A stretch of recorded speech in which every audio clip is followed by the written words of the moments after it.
Hello, everyone. Welcome back to East Got Game, where we give you the X's, the O's, and the insights of NBL 1 East. Thanks for joining us tonight live on YouTube, Instagram, and Facebook. And remember, you can follow us on Instagram, YouTube, and Facebook at East Got Game. Or you can continue to find our episodes on your preferred streaming platforms. While you're there, make sure you check out Cut to the Jace, a podcast featuring the Bankstown Bruin himself, Jason Kadee, and It's a Cole World, a podcast by WNBL champion Bet Cole. Both podcasts brought to you by basketball.com.au. But Lockie, apparently round 6 of the NBL 1 East is done and dusted. Sort of. We didn't get every game played, but it's done. Yeah, I was really surprised to see that the Sutherland Sharks and Canberra Gunners and Nationals games were unfortunately postponed due to weather. And I was like, what is going on down there with the weather? What have I missed? It wasn't the weather. It was conditions, but it wasn't the weather. So I didn't think too much of it at first because the way I walked to the stadium, there's a few houses between the station and the stadium that all have open fireplaces. So occasionally when it gets cold and you walk there in the morning, you can smell like fireplace smoke. And I was like, all right, I've smelled this before. It's fireplace smoke. People started walking in like later and being like, it's really smoky. What's going on? And I was like, it's really smoky. And then I walked outside and I was like, it is smoky. It was really smoky. So for those who don't know, Sutherland Basketball Stadium is directly across the Princess Highway from the Royal National Park, from like the northwest corner of the Royal National Park. And they were hazard reduction burning. And I think they're hazard reduction burning in that same spot all week. So this was not a small burn. Because I think it's been about 8 years since there was a bushfire of any note in the Royal National Park. So it just got worse and worse and worse all day. It got to about 2 p.m. and we honestly pretty much finished setting up. And Sutherland general manager Adrian Dark was like, guys, just hold up. If you got anything left, just don't bother because we're gonna see how this pans out. And it got to about 3 o'clock and he said, no, it's not happening. So yeah, 3 o'clock. Game called. Nothing happened. No game. We did pretty much full setup and full pack down for a grand total of 0 minutes of basketball played. Boo! But to be fair, when there's a fire, house fire, whatever kind of fire, the most damage done to people is actually the smoke inhalation. So I think it was a good idea to postpone the game to protect not just the players' safety, given that they're going to be doing all the running around, but spectators, coaches, everyone's probably a good idea just to keep everyone safe. Yeah, I think the only saving grace was we had no home Waratah League games. So Youth League women, I think, were up in Maitland. Waratah men were away in Canberra. Youth men were somewhere else. So we did, yeah. So we only lost the 2 NBL 1 games. We didn't actually lose any Waratah games as well, fortunately. Very lucky. Very good call. But before we get stuck into the episode, there's an elephant in the room we have to address.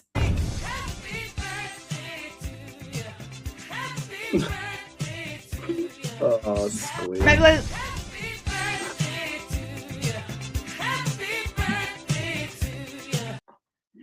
It's Lockie's birthday today. Happy birthday, Lockie. Thanks, Squin.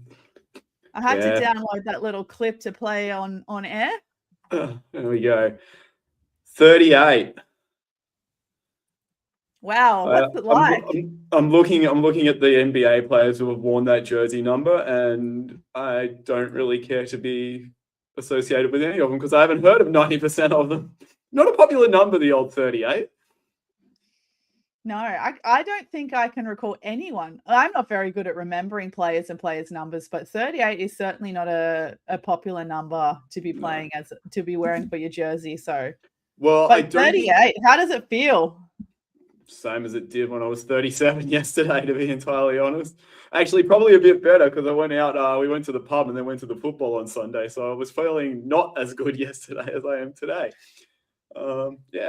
Jersey. Well, I think in colleges, I don't think 38 is an allowed number. So any player who wears their college number in the NBA is not going to be wearing 38.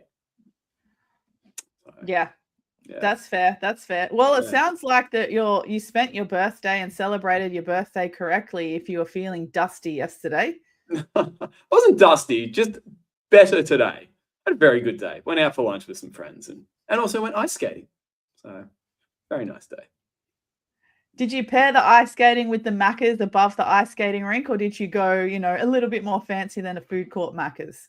We went to Nando's actually, so one step above. Love Nando's. Cheeky Nando's. Love a cheeky Nando's. It's never cheeky. Nando's should just be a staple if it wasn't so expensive, but 100%. Love a Nando's. And SJ is on Instagram Live wishing you a happy birthday as well, Lockie. Cheers, SJ. Very nice. Very nice.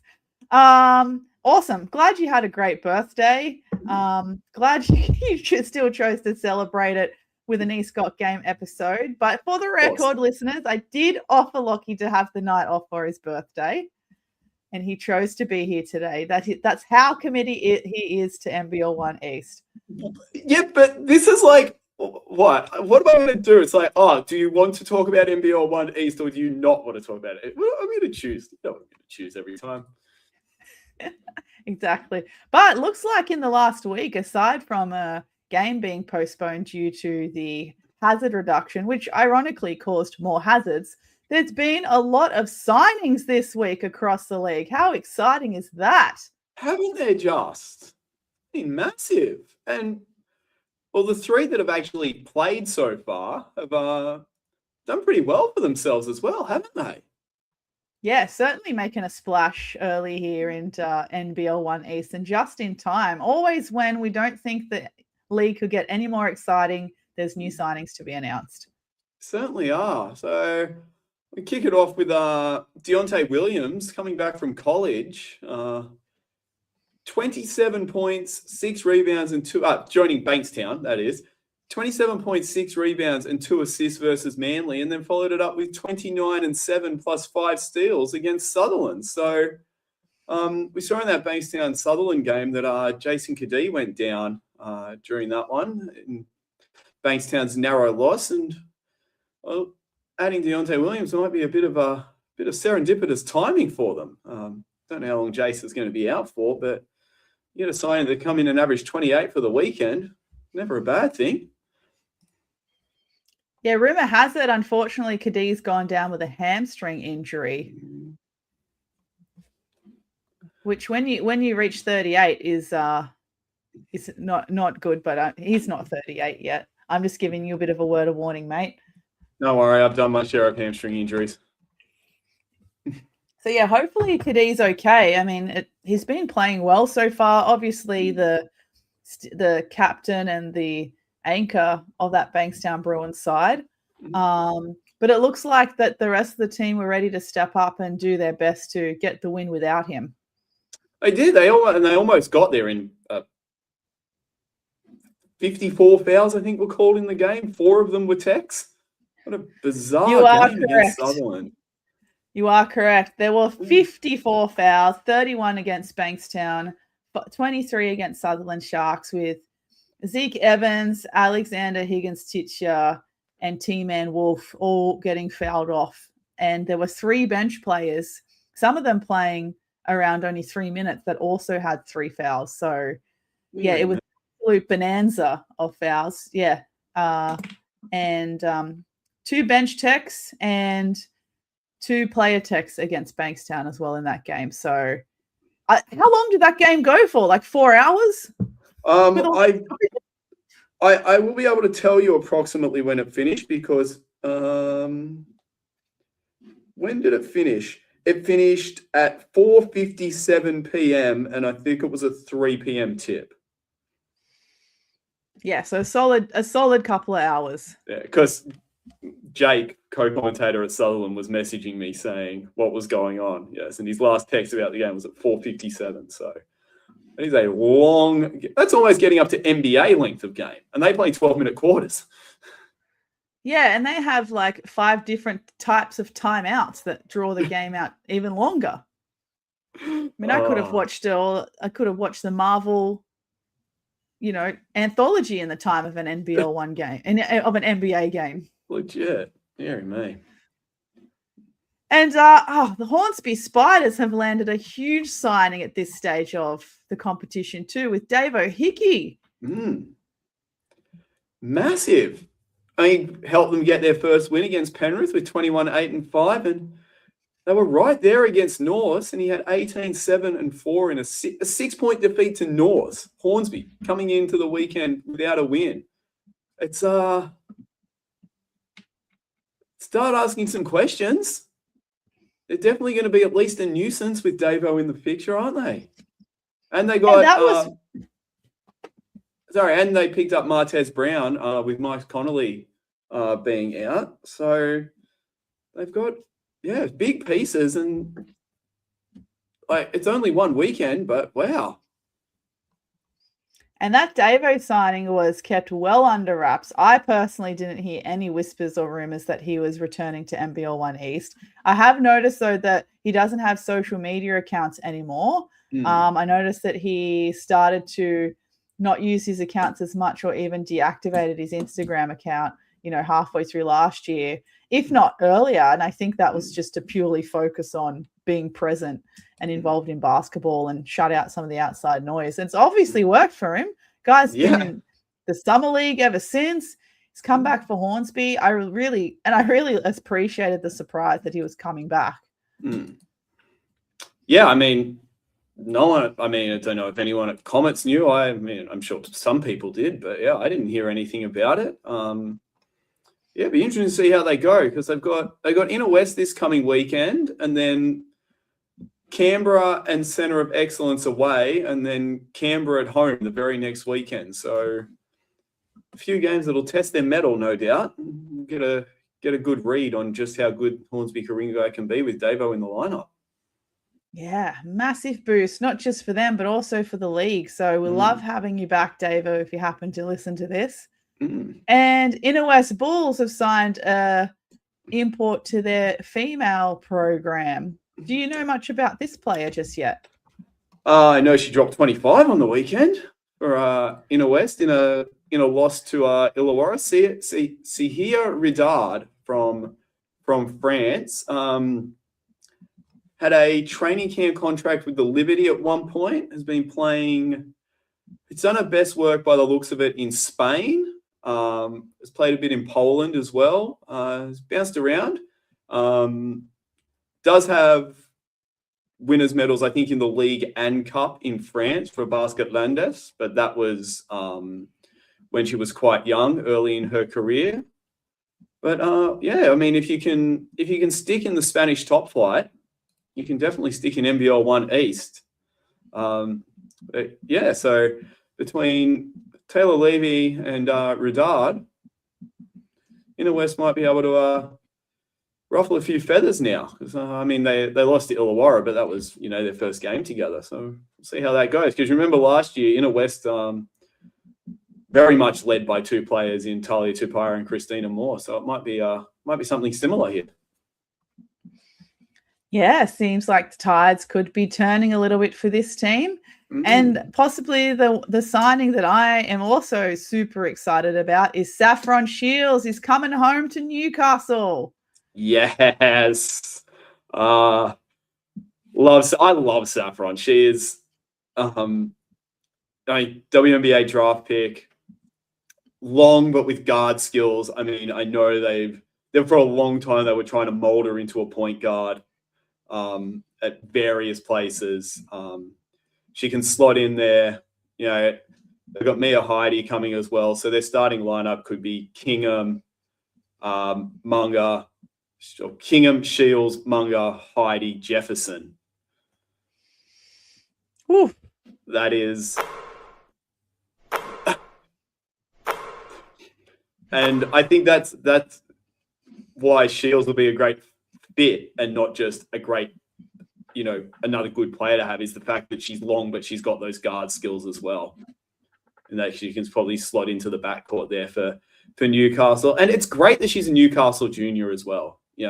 We love seeing, clubs bringing great players in, whether they're from New South Wales to a different club, like with Davo. or even players from interstate. But when you can sign a big name that is also a local junior, so it just feels good. Now, I can't remember if we dubbed this season of NBL 1 East or last season as the homecoming season. I think pretty sure it was this season. It was last season?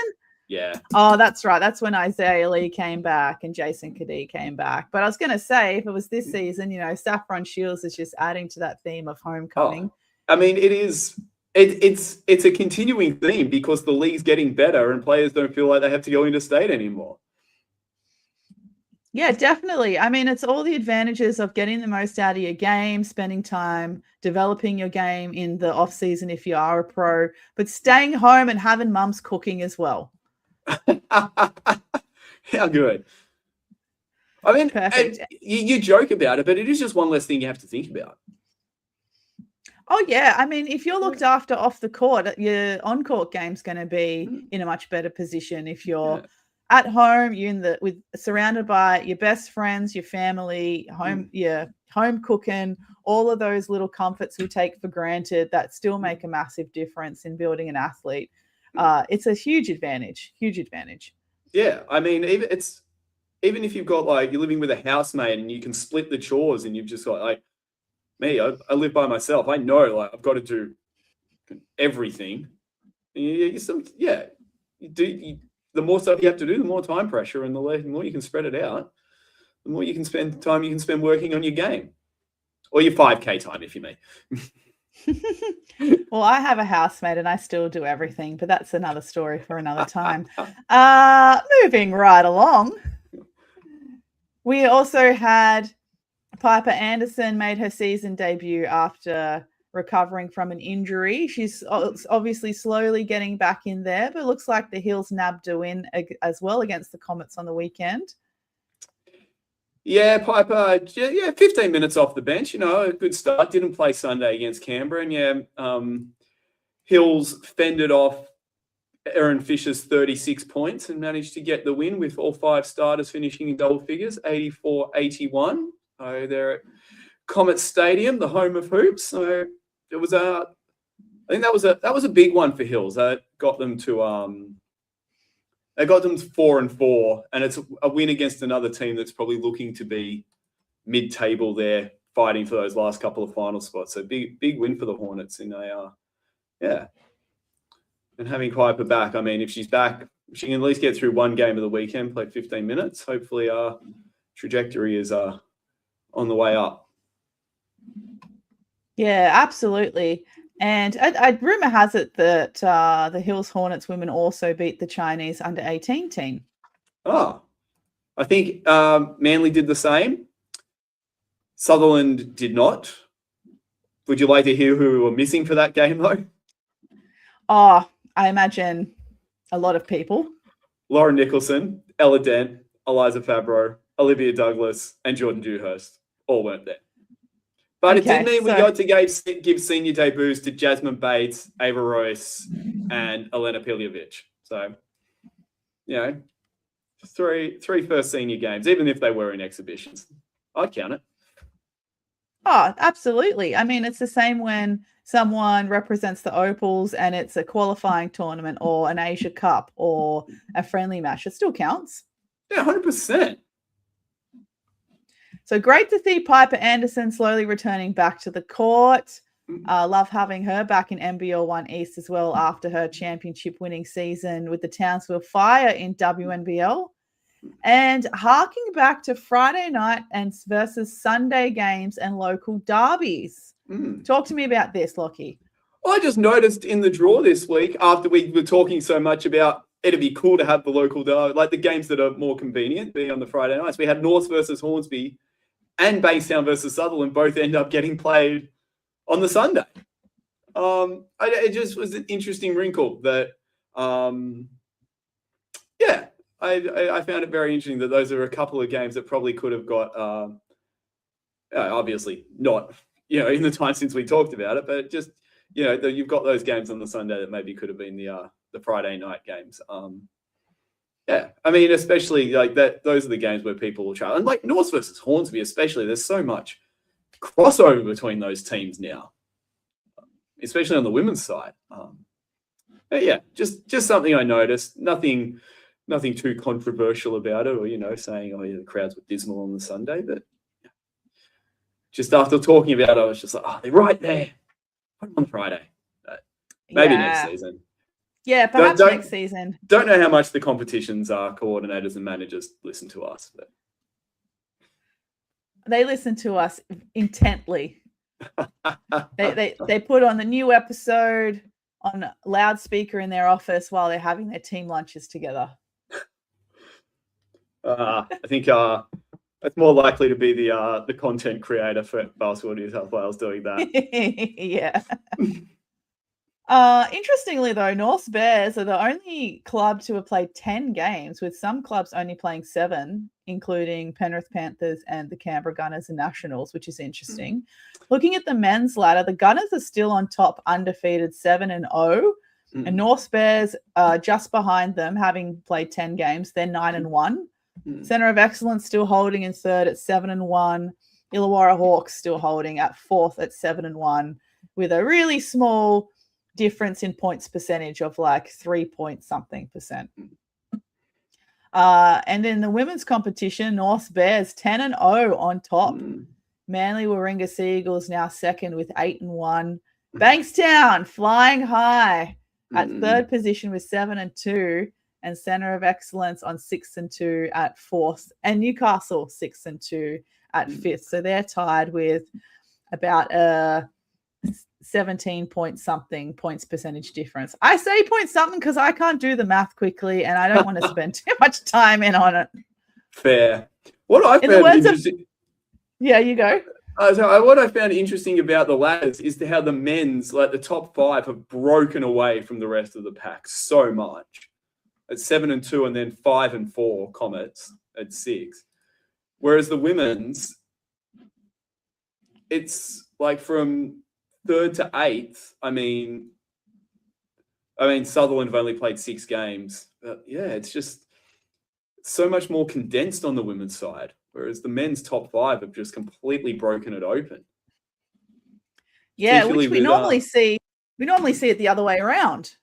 Yeah, it's what I was talking to someone on Thursday night who's not from the East, and they were like, oh, what's the league balance like? And I'm like, well, you can always pretty much say North, Manly, Newcastle, and COE will be up the top somewhere, and probably Albury, Bankstown, and Sutherland hovering around somewhere. But this season, it's the men's that have, blasted away, especially with Bankstown dropping both men's games this week. Yeah. And maybe Maitland having a slightly slow start has left them in, down a little bit, and probably fully expect them to keep growing. But yeah, just interesting that those 5 teams have really set themselves apart from the rest. Well, if Rayne Smith keeps raining threes as he does and boosts the Maitland Mustangs points for percentage, now they're sitting at 7th at 4-4. That is certainly going to help, because they're 7th at 4-4. Inner West Bulls are 8th at 4-4, but the Maitland Mustangs are a good 11.5 point percentage ahead. Got it that time. Comets are, they're 6th in the men's competition, 5-4, and then Bankstown Bruins men's are 4-5. So a bit of a log jam there in the middle. But yeah, Rayne Smith, you keep raining those threes, buddy, and you're going to put the Mustangs in a much healthier position with that points percentage. But yeah, the women's side, it's like Hills Hornets are in 7th at 4-4. Then the Sharks are 3-3.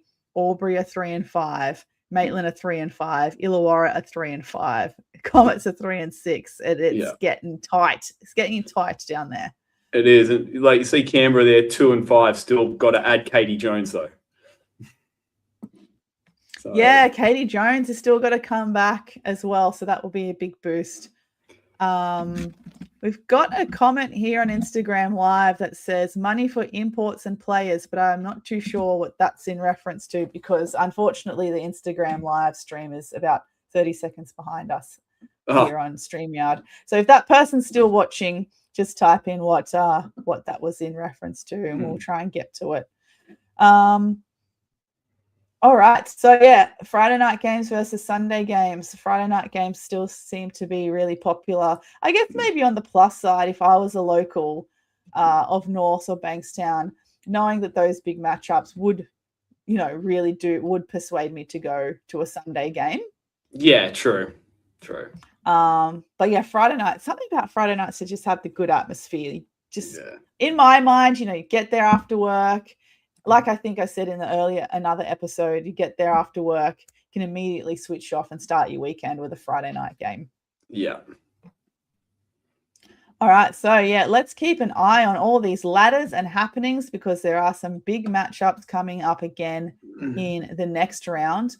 But focusing on, so the comment on Instagram Live in references to why teams are ahead on the ladder was that some clubs have the money for imports and players, which traditionally, sure. But if you look at the Maitland Mustangs men's team, who are absolutely loaded, and they're sitting in 7th position. So I think sometimes the money for players and imports aren't always a direct correlation or a true reflection on who's going to be on top of the table. And I mean, look at the Canberra Gunners.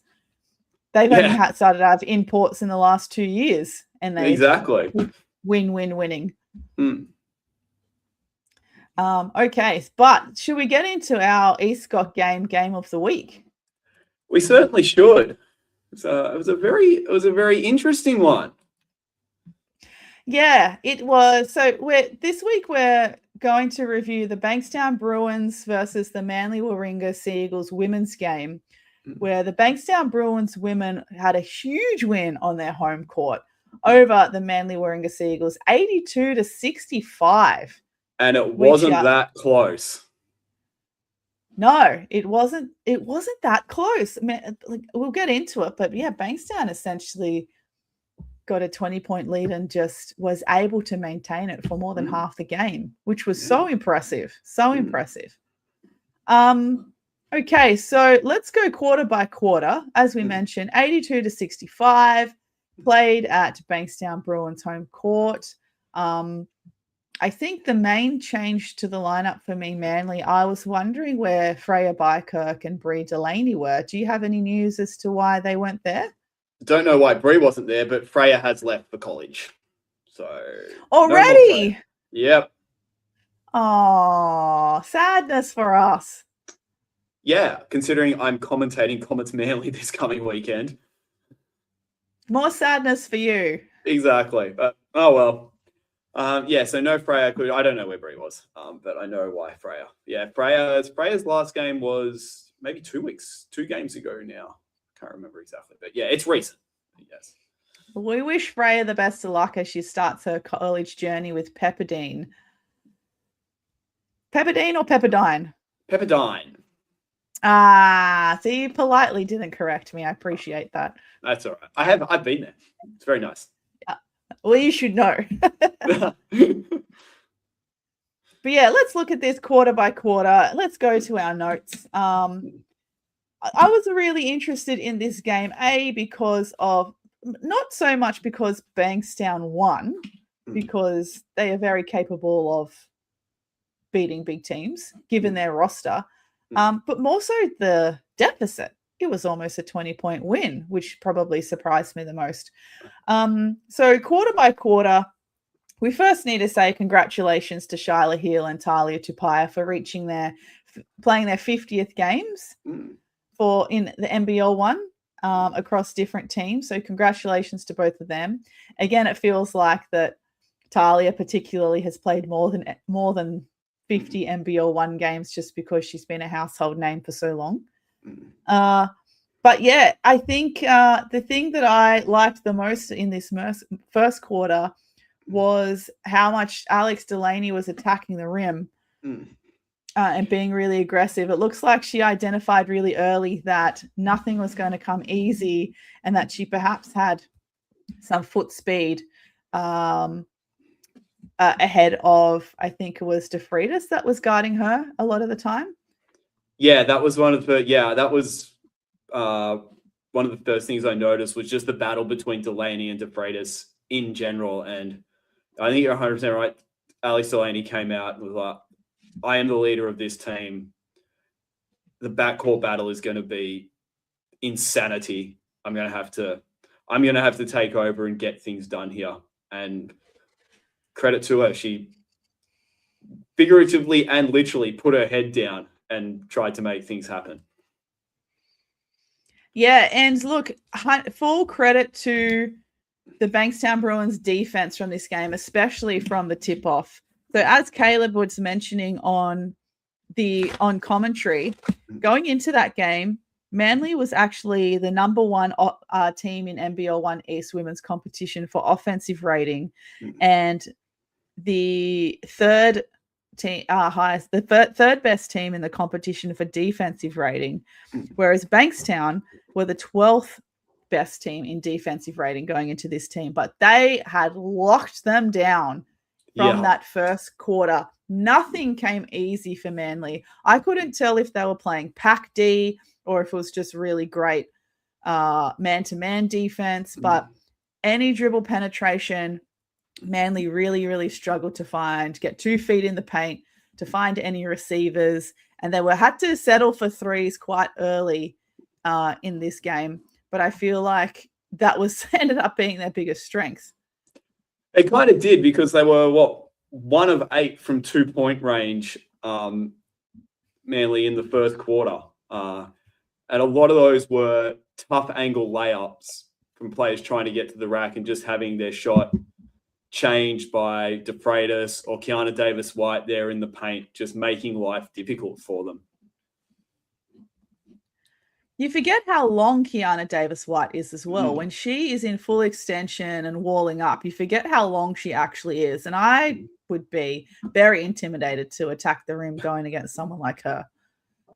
Oh, and remember, she's played pretty high-level Aussie rules football as well. So she's not going to take a backward step in any contest, as, we've seen throughout her career. And just keeps developing so well.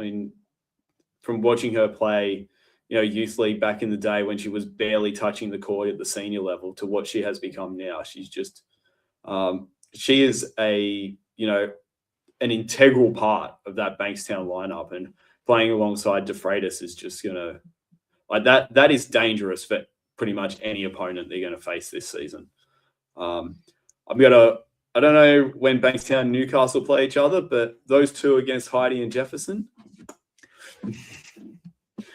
Yeah, when Caleb mentioned on the call that Mia Heidi is still to join Newcastle, I immediately also thought of that matchup, Heidi and DeFreitas. I was like, that's the one that I want to watch.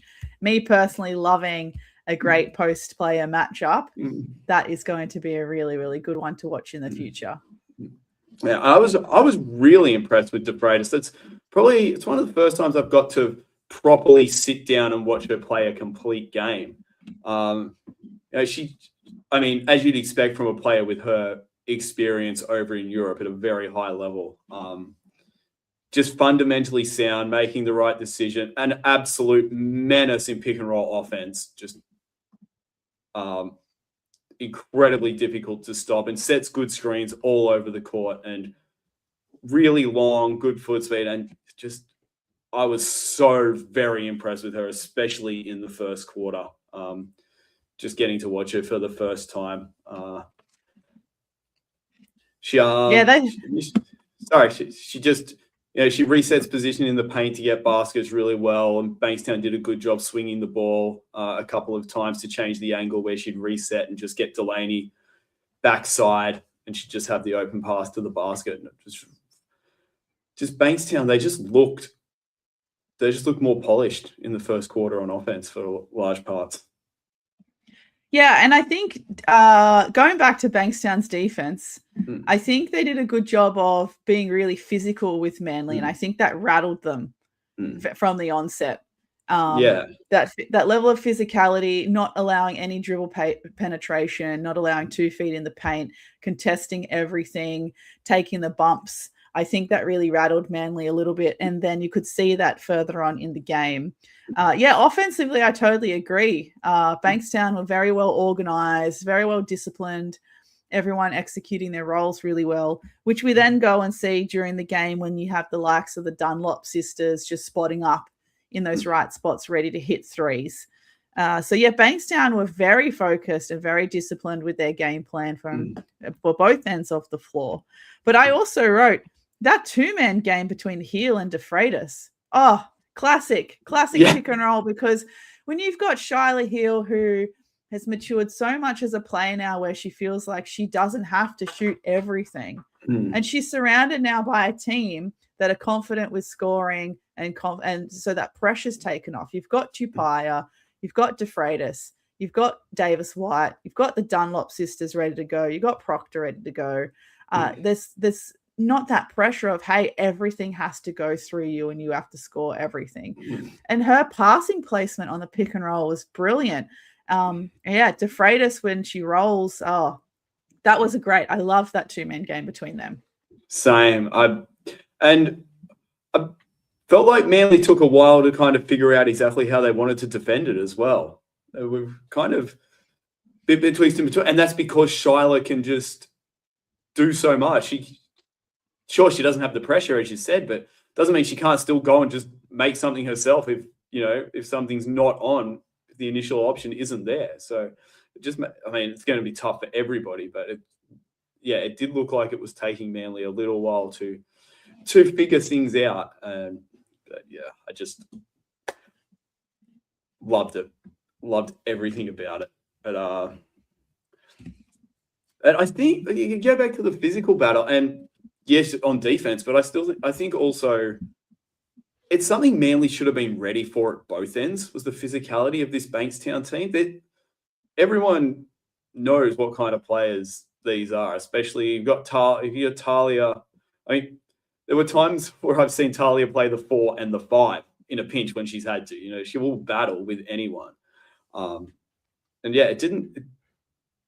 I'm not sure if Manly-Warringah were caught off guard, because I can't imagine they were caught off guard, but they just didn't seem as up for the physical battle that Bankstown were going to bring.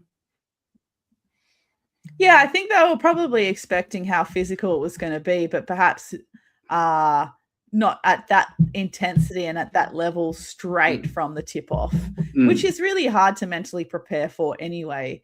But I felt like as the game progressed, I know that Zoe Miller was on 3 fouls in the first quarter, which would have been so frustrating, but just one of the other adversities they had to overcome. You could tell when she got back in the game and she could be more productive in the second half, she was giving the same level of physicality back to Bankstown. And if she wasn't scoring, she was getting to the free throw line. Stop reading my notes. We do this often. And I think Manly got caught off guard perhaps on the defensive transition a little bit in that first quarter, which I was probably surprised by a little bit. But Bankstown just clicking on every levels. Like the passing was great, people in the right spots. They shot at such a great percentage as well. I think particularly for this first quarter, just have a look at the official analysis. First quarter for Bankstown, 60% from the 3-point line, 40% when you round it up from the 2-point range. And Manly, I think, probably got a little bit rattled with the physicality. And then it carried on throughout the game, because this is one of the lower shooting percentages from Manly in a little while, which is quite unexpected. Yeah, I mean, they finished the game shooting sub 30% from the field. That's not something you'd expect from Manly ever. They had some good looks that just didn't go down, but there were also a lot of looks that Bankstown made very difficult for them throughout the game. Oh, nothing came easy for Manly in that first quarter at all. I mean, you had Delaney and Mowbray firing from the 3-point line, which was awesome. It's just what they needed. And side note, I really hope that my 3-point attempts looked as pretty as Alex and Sari's 3-pointers. Like, their shooting technique in terms of their follow through and the height of the follow through was just so nice to watch. You tell me about your numbers there up at the the analysis tool for your shooting. I know your threes are good. Oh yeah, I can hit a 90. I can hit a 3 with 96% accuracy, but then I can also go and play at Auchenflower on a Monday night and hit absolute bricks. So I built an outhouse last night in my social comp, but we digress. Let's. So that was essentially how the tone of the game was set for me in quarter one. Bankstown rattling Manly with their physicality. Manly, I think, probably didn't adjust quick enough to change some of their half-court offense in that first quarter one. I felt like they got stuck a couple of times and maybe didn't resort to some pick and rolls and handoffs as early as they could. But Bankstown winning that first quarter 23-16. And it didn't get much better from there for Manly, unfortunately. And I mean, the thing I think I noticed most about Manly offensively in the second quarter is they just found it difficult to get matchups where they had an advantage. Mm-hmm. And I think that's probably, I mean, so many of these Bankstown players are so versatile in how they can play. Like, you've got Davida Dale out there, who's an excellent defender. You've got Tali Tupaia, who's fast enough to stick with a good number of players whilst also being able to win the physical battle. We've talked about the length of DeFreitas and Keanu Davis-White, and they're not slow either. And then Shiloh can stay in front of just about anyone. It was very difficult for Manly-Warringah to get matchups they liked, whereas Bankstown, I think, found it a little bit easier to get matchups they liked throughout the second quarter. I mean, there was one play, it was really early in the second quarter, where Shiloh literally just ran away from Surrey Mowbray and forced a switch, and then it was Mowbray guarding Keanu Davis-White in the paint. Shiloh just cut straight across the middle, went left, nope, I'm going back, I'm going out to the three-point arc. And then Mowbray was like, I've got to guard Keanu now. Someone else is going to have to take Shiloh. And it was just over. And I mean, that was where it first stood out for me. But yeah, when you've got that level of versatility in your lineup, it makes it a lot easier to defend. And Bankstown took full advantage because they really pulled out the lead in this second quarter. Yeah, they really did. They won this second quarter 25-14. So they really just built on what they had established in the first quarter. I agree as well. Going back to what you said about quarter one about how Manly were guarding the pick and rolls. I don't feel like they really sorted out how to guard the pick and rolls the whole game, because there were lots of times, like you just mentioned, they were getting caught up in mismatches. Sometimes there was a show and go on the pick and roll. Sometimes it was a straight switch.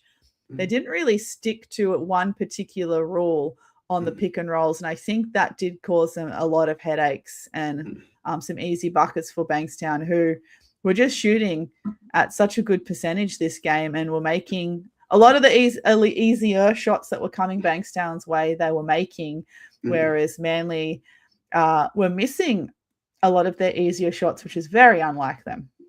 Yeah, really, really unlike them. You go back to the field goal percentage, but yeah, it did feel like that Manly-Warringah left a lot of points on the table. And I think, honestly, it looked like they got a bit rattled. Early in the second quarter, they threw a couple of passes in transition that just weren't there, and it just looked like they I think we mentioned a couple of games earlier this season is sometimes teams just are looking for that one shot because they think if they whip the ball, it looks like if they actually try to run something, they don't know if they're going to get a shot that's any good. And it sort of felt that way with some of these passes Manly were throwing. It was like, we've got to get the ball down there. We've got to get a shot before they get set and actually get the ball in the basket. And it just led to a few turnovers that were for passes that were really never on against a Bankstown team that was getting back pretty well. Yeah, their defensive transition was really good. And then you've got, the bench points then starts rolling as well from the second quarter. You had the two Dunlop sisters hitting threes. Like, we had Rachel first. hitting a three at, I think, 7 minutes 37, left wide open and just knocking that one down.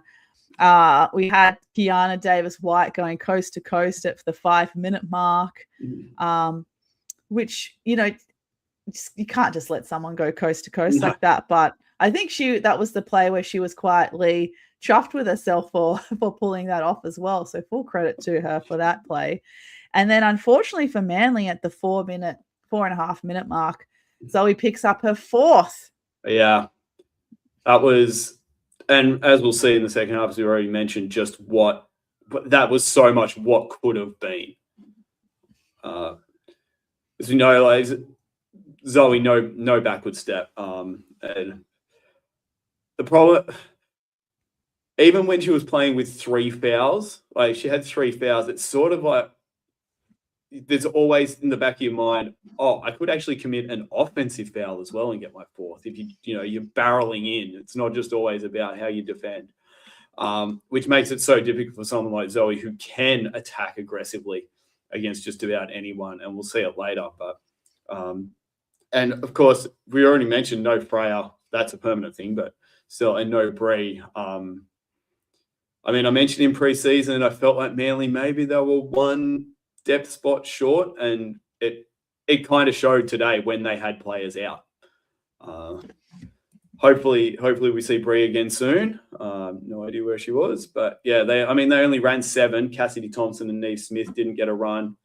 Maya Jelena played 14 minutes. Honey Badger, Kim Dickinson, a full half hour off the bench. But yeah, they really didn't have a lot to go to. And when you've got Zoe picking up fouls, even Alex Delaney finished with 4.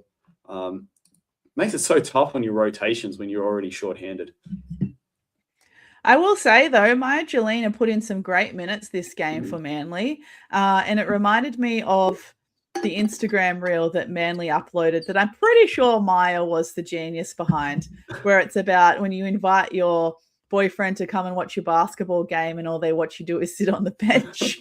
But I hope, Maya, that your boyfriend was watching this game to see you bury a couple of threes in such a tough competition. Well, I hope it wasn't her boyfriend. I hope it was a husband. Her husband, even better. Maybe it was her husband and her boyfriend. I don't know. But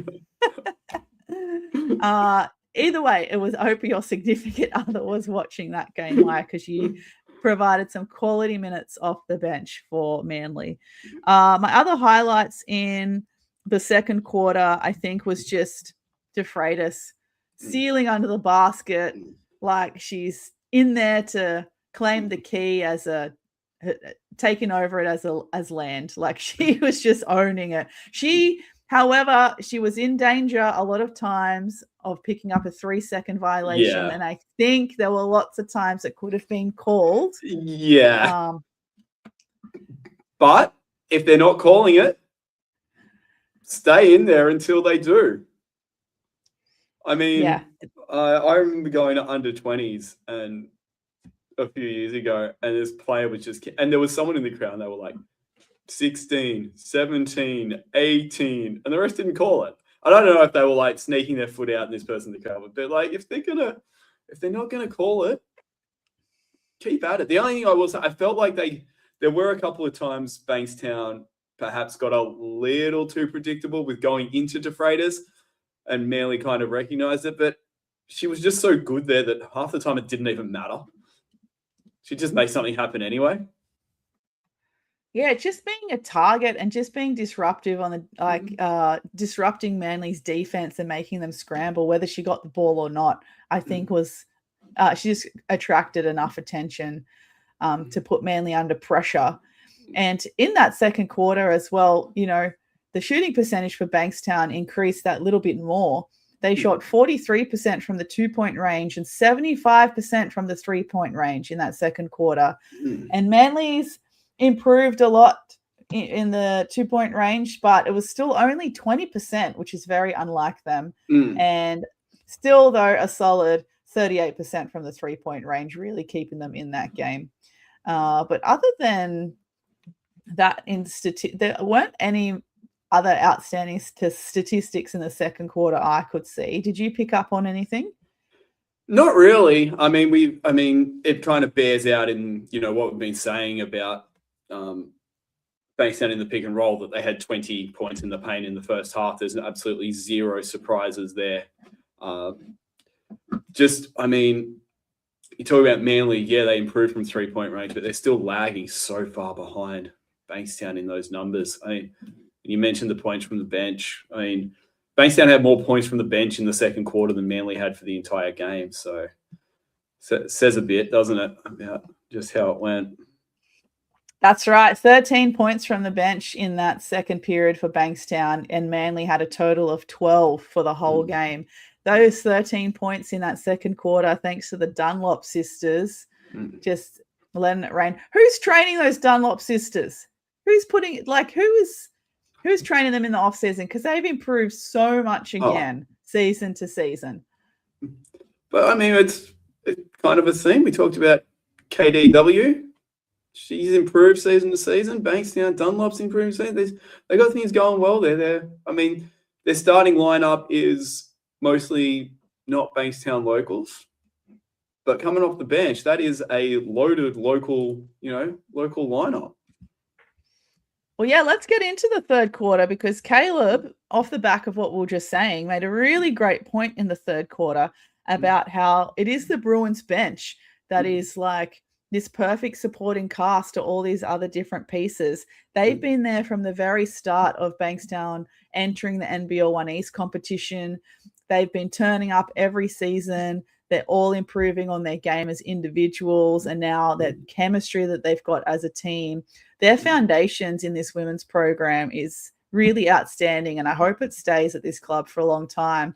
I think we've talked about before as well that we love clubs like Bankstown and Manly because they have this sustainable approach to building their senior programs. And look, the Dunlops and Davis Whites of the world are now reaping the benefits.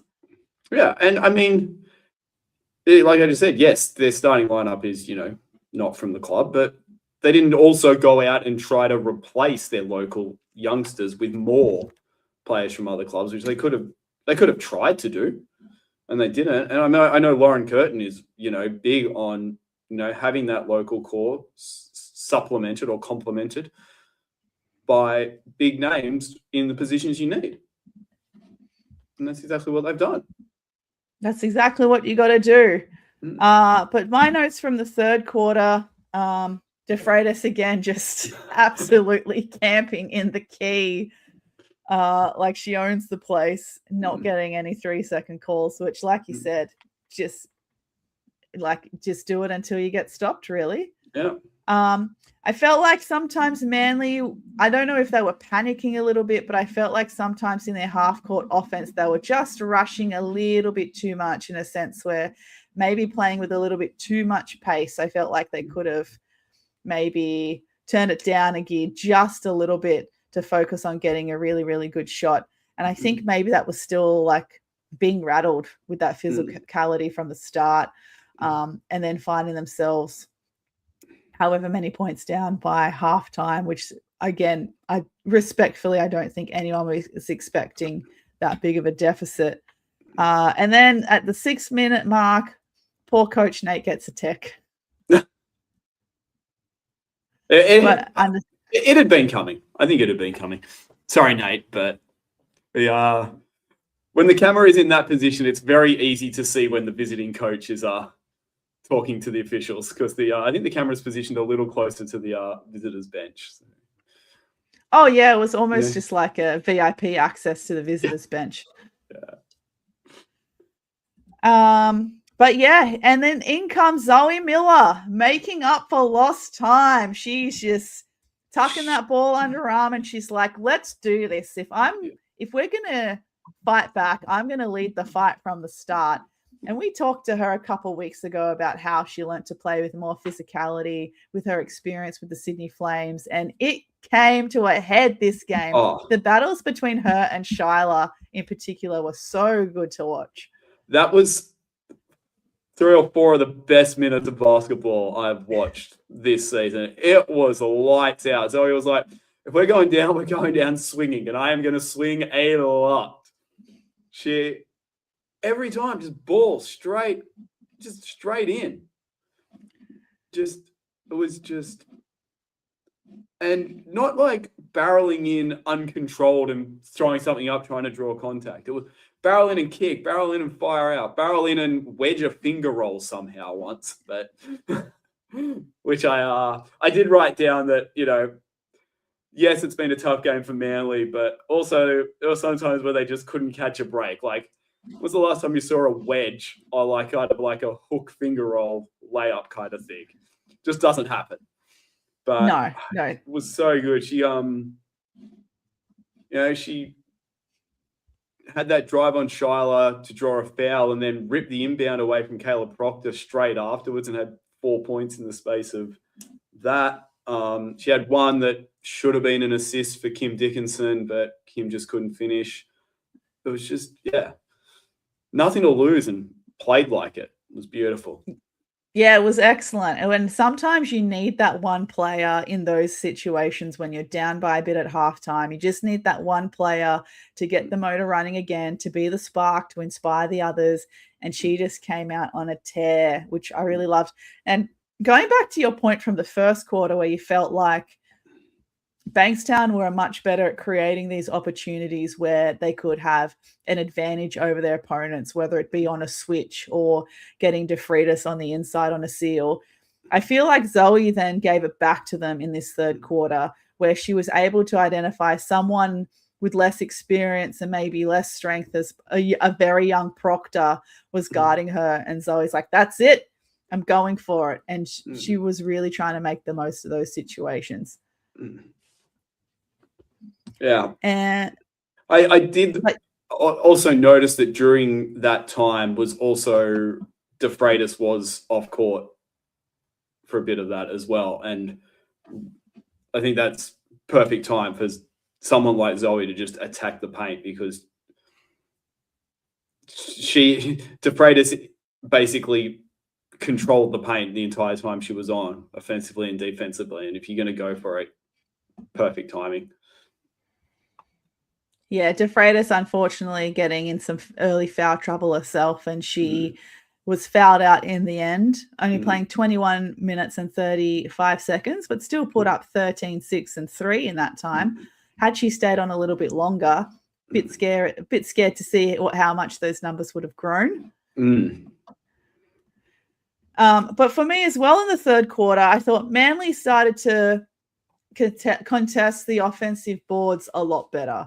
And I think that really started to then cough up perhaps some more second chance opportunities or then start to challenge Bankstown that little bit more in terms of trying to create something out of when they were getting nothing in the first half.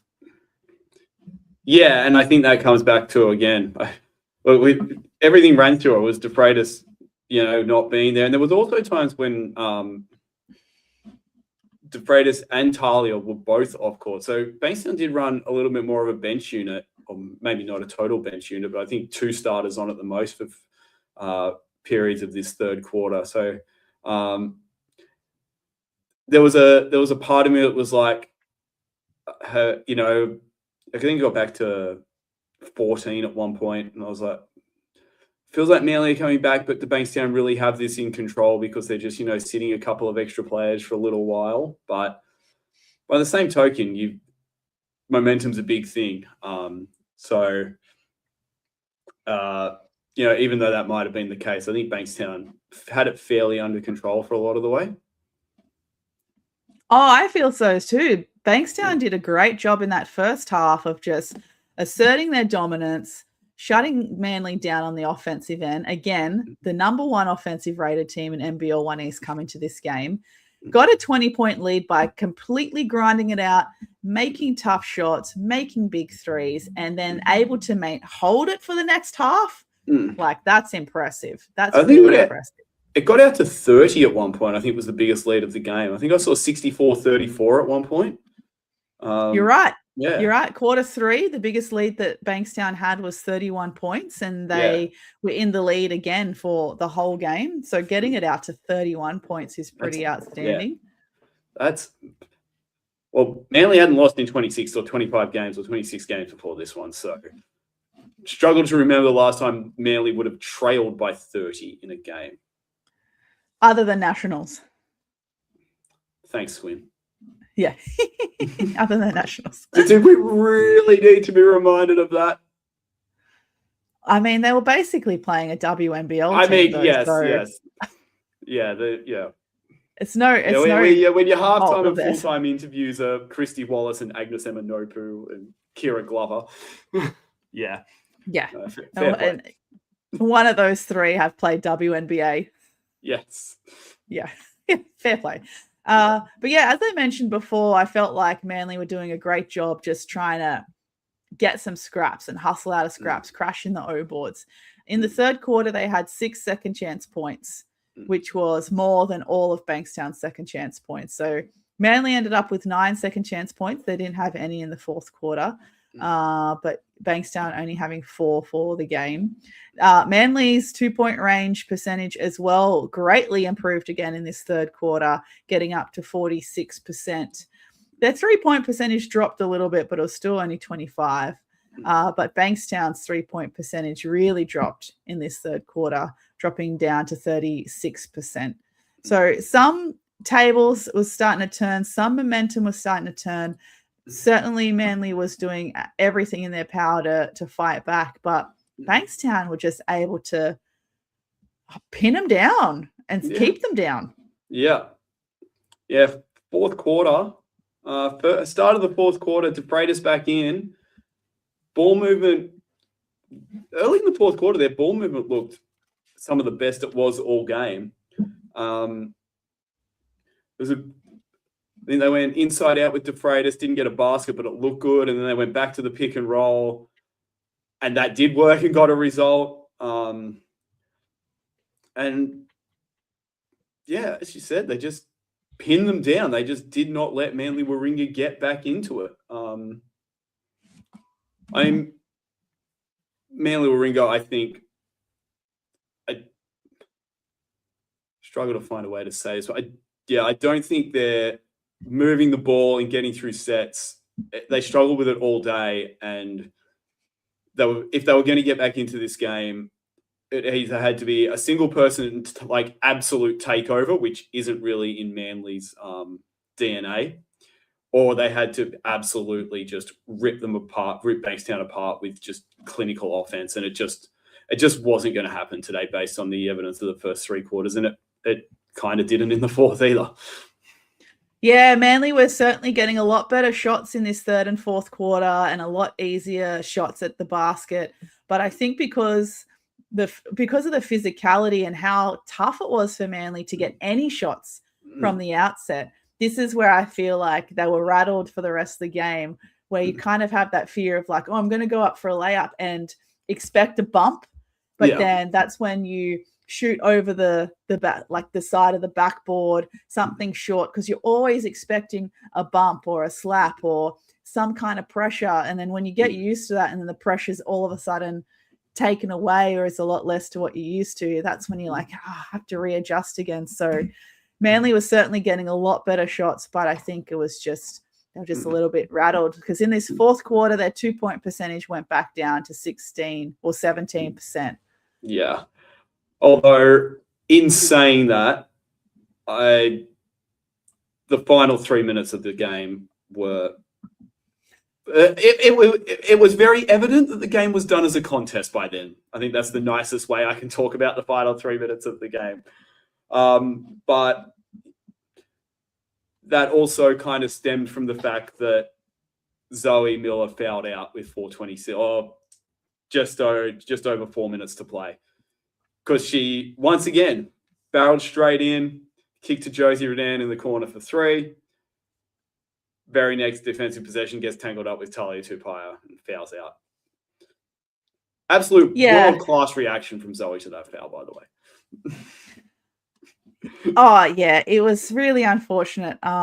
Getting tangled up with Talia as well is very easy to do, and she can do it so well where the person is really restricted, but also looks like the person has committed the foul. Yeah, and I think it was a 16-point game then, and I think once that happened, I thought any chance of a miracle just fell by the wayside, unfortunately.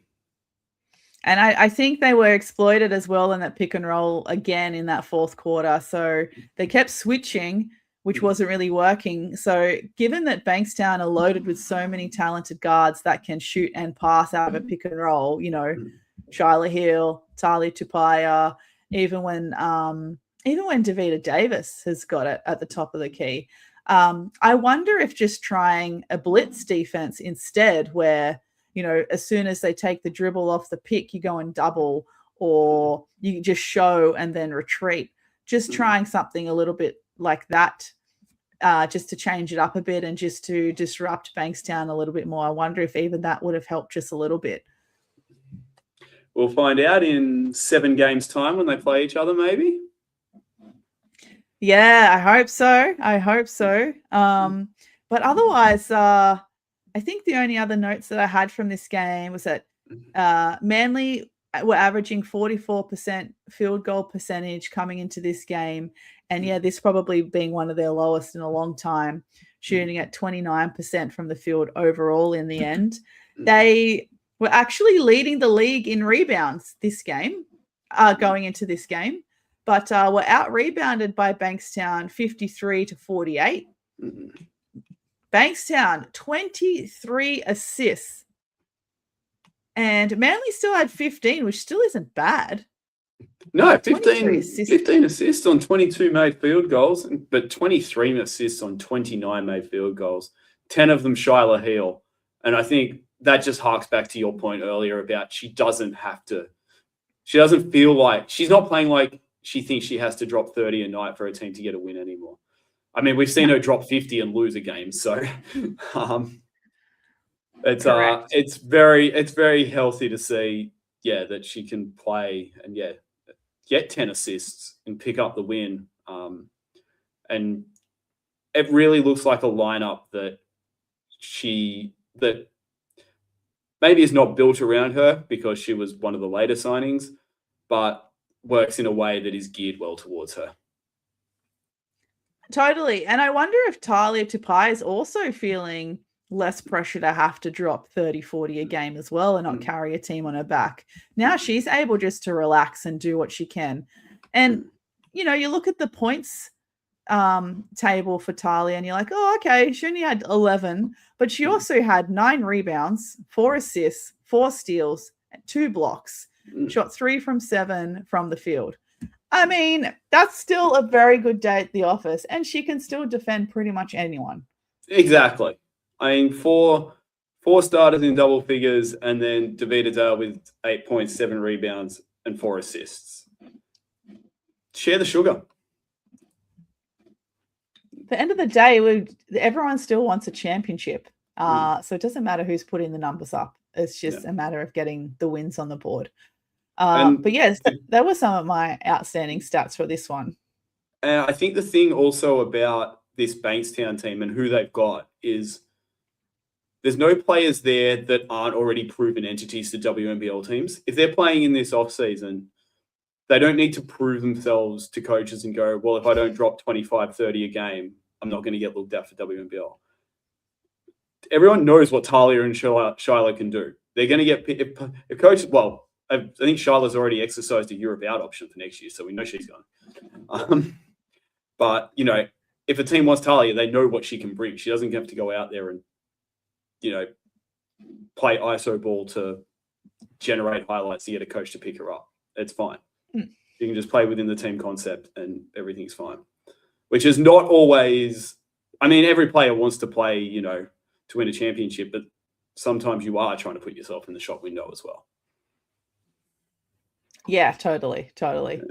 And in a game where, you know, probably one of Manly's lower scoring games, lower shooting percentages, as we mentioned, they still managed to put up 3 more shots than Bankstown. Yeah, a couple more offensive rebounds got them over the line. But turnover numbers close, offensive rebounding numbers close. Means the field goal attempts were actually more for Manly than Bankstown, but Bankstown they put it in the net better. Yeah, they really Thanks did. It to was all- certainly. Sorry, just thanks to all the things we've talked about, not just shooting. Oh, of course, yeah. It really was just one of those games where it was really tough from the outset. Like, man, Bankstown did a wonderful job sticking to their game plan and being very disciplined and playing like a pack, which really also helped them get the win as well. Everyone just doing their bit, doing their role. And then just a few errors here and there from Manly, like, missing a few shots that they weren't used to, dealing with the physicality, just the switches and the communication and the rules on the pick and rolls. And then it wasn't like Manly played badly. It was just some of those small errors that Bankstown were just ready to exploit and played their best game. 100%. I mean, Manly came out the next day and beat COE, so it's not like they completely fell in a hole on the back of this one game. They beat COE 80-67 the next day, shot 38% from the field, despite going 5 of 26 from 3-point land. They shot 38% overall. Bankstown came out the next day and then beat Sutherland and held Lauren Nicholson and Abby Curtin to a combined 14 points. So, Maddie Norris had 29, but still. There's been days where Maddie Norris has had 29 and Lauren Nicholson still put up 25 plus of her own. So it's not an either-or situation when you play the Sharks. No, Bankstown, 2 massive wins for the weekend where perhaps from some perspective looks like they were looking down a barrel, but they've come out victors in a huge, huge doubleheader win. So looking ahead, though, to the next round, Bankstown now play the Canberra Nationals away down at Tuggeranong Stadium in round 7. And then in round 8, they've got the Inner West Bulls at home. Round 9, they've got the Crusaders. So that's already another 3 potential wins for the Bankstown. And then they've got Newcastle at home in round 10. So that's the one we're going to take another look at, given that Mia Heidi will be back. Heidi DeFreitas, let's go. It's a tough little run for Bankstown. Newcastle at home. I mean, the 3 big games are at home, but Newcastle at home, Illawarra away, and then North at home, and then the rematch against Manly up there at the Nest. So good solid litmus test for, I love that term lately, litmus test for it's the best. For Bankstown playing Newcastle, North, and Manly-Warringah in the space of 4 games there. Yeah, just lots. Just keep building. Super exciting for them. And like you said, Manly as well, taking no time to dwell on that loss to Bankstown, back up and beat the Centre of Excellence 67-80 the next day. Manly in round 7 will now play Comets away. And in round 8, they've got Maitland away. And in round 9, they've got Hills Hornets at home. And round 10, they've got a doubleheader at home against Albury-Wodonga Bandits and then the Centre of Excellence the next day. So not too bad for them either. No, but I mean, Albury-Wodonga, they haven't quite put it together, but I feel like they could at any moment. So, any team with Unique Thompson in it is a dangerous proposition. Yeah, never say never. All right, birthday boy, do you have any final observations from our Eastcock game of the week between Bankstown and Manly-Warringah women?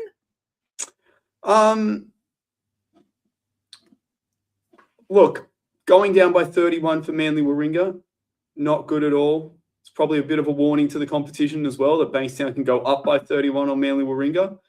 But I don't think I saw anything that Manly-Warringah can't solve in the game.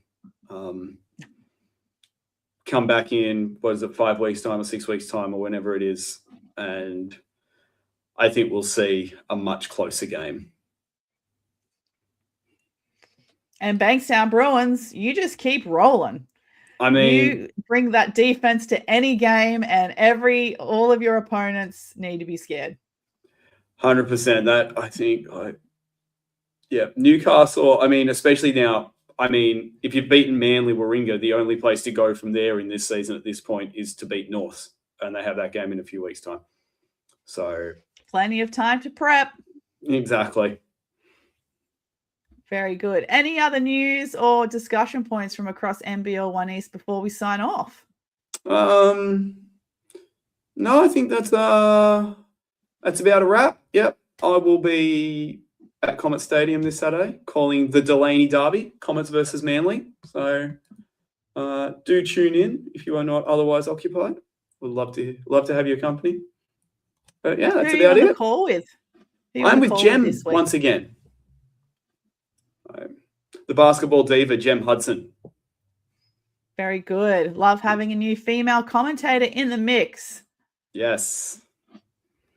Excellent. All right. Well, that is our time for eScott Game this episode. Thanks again to everyone for tuning in live on Instagram, Facebook, and YouTube.